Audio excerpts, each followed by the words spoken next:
तेव्हा पण सरांनी सांगितलं. आता मी आली शाळेमध्ये, मला काय वाटलं या शाळेबद्दल ते मी म्हणजे तुम्हाला सांगते थोडक्यात. म्हणजे मी आली तेव्हा तिथूनच मॅडमला म्हटलं की मॅडम म्हटलं शाळेचा परिसर खूपच सुंदर आहे म्हटलं. कारण की मी आतापर्यंत जेवढ्या शाळा केल्या तेवढ्या तर म्हणजे एवढा 4थी पर्यंत असून इतक्या चांगला परिसर मला तरी नाही पाहायला भेटला. आम्ही 2 तालुका, हा दुसरा तालुका आहे. आधी श्रीगोंदा केला, आता हा दुसरा संगमनेर करत आहे. तर म्हणजे खूपच सुंदर परिसर होता. मग मॅडम सांगायला लागल्या की असं केलं आम्ही लोकसहभागातून वगैरे त्या सांगत होत्या. त्याच्यानंतर मग इकडे आम्ही बसलो थोड्या वेळ. नंतर मग मी मुलांसोबत चर्चा केली, क्लासमध्ये गेली त्यावेळेला मुलांसोबत बोलली. जे प्रश्न होते ते विचारले पाठ्यपुस्तक किंवा गणवेशाबद्दल. तर त्यांनी खूप चांगल्या प्रकारे म्हणजे मला उत्तरं दिली. मला जे अपेक्षित होते ते त्यांनी म्हणजे पूर्ण सांगितलं. आणि म्हणजे इथूनच मी मॅडमला म्हटलं की मॅडम वाटत नाही म्हटलं ते मुलं ती जिल्हा परिषदचे आहे म्हणून. म्हणजे यावरून म्हटलं मी की त्यांचं राहणीमान, त्यांचा ड्रेस, त्यांचा शूज आणि त्यांची बोलण्याची पद्धत, त्यांची बसण्याची पद्धत एकदम व्यवस्थित होतं. म्हणजे असं वाटत होतं की ते इंग्लिश मिडियमची मुलं आहे. म्हणजे जातानाच हा विचार करत होती की ते इंग्लिश मिडियमची मुलं आहे. म्हणजे तिथूनच असं वाटलं की बोलल्यानंतर तर मग काही वेगळंच. मग त्यांना विचारलं मी, त्यांनी सांगितलं मला. म्हणजे खूपच ॲक्टिव्ह मुलं. त्याच्यानंतर आम्ही या क्लासमध्ये गेली, मुलांसोबत चर्चा केली, मुलांना प्रश्न केले. त्यांनी खूप व्यवस्थितरित्या मला उत्तरं दिले. मला जे अपेक्षित होते, सर लवकर येतात की म्हणजे मॅडम लवकर येतात, घरी कोण जातात लवकर, त्यांनी एकदम प्रामाणिकपणे मला सांगितलं. आणि त्याच्यानंतर म्हणजे मॅडमने विचारलं म्हणजे माझं स्पेलिंग विचारलं त्यांना. तर त्या पहिलीतल्या मुलांनी म्हणजे त्यावेळेस म्हणजे माझ्या वेळेस तरी तेवढं नव्हतं शिक्षणाचं.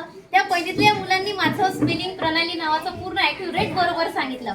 त्याबद्दल तर मला म्हणजे खूपच हे वाटलं. कारण की पहिलीतला मुलगा असून काय नाव आहे मॅडम त्याचं? क्षितिज.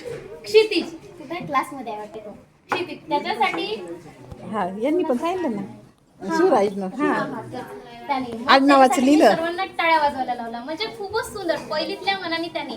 त्याच्यानंतर मग मी माझं सरनेम ठेवलं, त्याच्याबद्दल स्पेलिंग विचारलं. त्याच्यानंतर गावाचं नाव वर्धा, नागपूर. तर मुलांनी पूर्ण ॲक्युरेट बरोबर सांगितले. म्हणजे त्यांचा कॉन्फिडन्स आणि त्यांची म्हणजे ॲक्टिव्हनेस म्हणजे खूपच होता त्यांच्यात. असं वाटत नव्हतं की ते जिल्हा परिषदचे विद्यार्थी. त्यांच्याकडे पाहूनच वाटत नाही. आज कदाचित जर सरांची आमच्या व्हिजिट झाली असती तर नक्कीच त्या सरांनी पण कौतुक केलं असतं. पाहिलं बरोबरच वाटतं की ते इंग्लिश मिडियमचे स्टुडंट आहे म्हणून. त्यांचं राहणीमान, त्यांचा ड्रेस वगैरे सगळं. कारण की आतापर्यंत आम्ही स्टुडंट बघितले तर अशा पद्धतीचे नव्हते. जरी ते हुशार असेल अभ्यासात, पण राहणीमान पण तितकंच मॅटर करते की तुम्ही कशी राहता शाळेमध्ये. तुमचा ड्रेस, तुमचा शूज ते पण मॅटर करते. तर खूपच म्हणजे मला तर वेगळंच वाटलं की पहिली वर्गातला विद्यार्थी असून त्याला इतकं सगळं येते इंग्लिशमधलं, इतकं सगळं बोलते. त्या मॅडमने मला हे म्हणजे उपक्रम वगैरे दाखवले, कोणते निबंध कसे लिहितात, कविता वगैरे सर्व दाखवल्या. म्हणजे हे पाहून तर म्हणजे आता काही हेच नाही की काही असू शकते म्हणून. इथूनच खरी विद्यार्थ्यांची सुरुवात असते की पहिल्या वर्गापासून जर त्याला एवढं येत असेल आणि एवढ्या कॉन्फिडन्सनं तो बोलू शकते समोर की म्हणजे आपल्याला विचारताना सांगितलं पाहिजे. नाही तर कोणत्या शाळेमध्ये मुलं भितात, बोलत नाही. आणि आमच्यासोबत पण असं झालंय की आधी सर लोक सांगतात की ऑडिट होणार आहे, तर त्या कारणाने मुलं भितात म्हणजे बोलत नाही. असं नॉर्मली जरी बोललं तरी ते बोलत नाही. म्हणजे काय विचारणार, त्यांच्या मनात भीती असते. पण इथल्या शाळेमध्ये, या क्लासमध्ये आणि इथच्या पण क्लासमध्ये पहिलीचे वर्ग वगैरे बिलकुल त्यांच्यात भित्रेपणा होता नाही. फुल कॉन्फिडन्सनं ते उत्तर देत होते. ते माझ्याशी बोलले, मला जे उत्तरं पाहिजे होती त्यांच्याकडून ते मिळाली.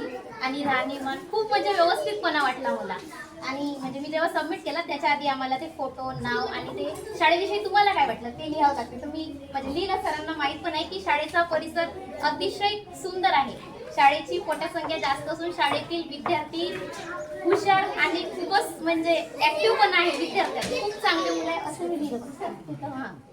मला जे वाटलं शाळेविषयी ते म्हणजे लिहायचं तर भरपूर होतं, पण ते कसं सबमिट करावं लागते ना त्याच्यामुळे.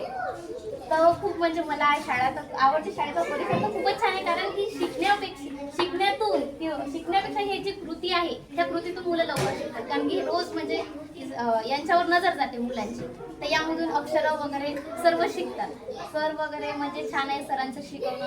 सर चांगले शिकवतात म्हणून विद्यार्थी एवढे चांगले घडले आहे आणि समोर पण असेच घडत राहणार.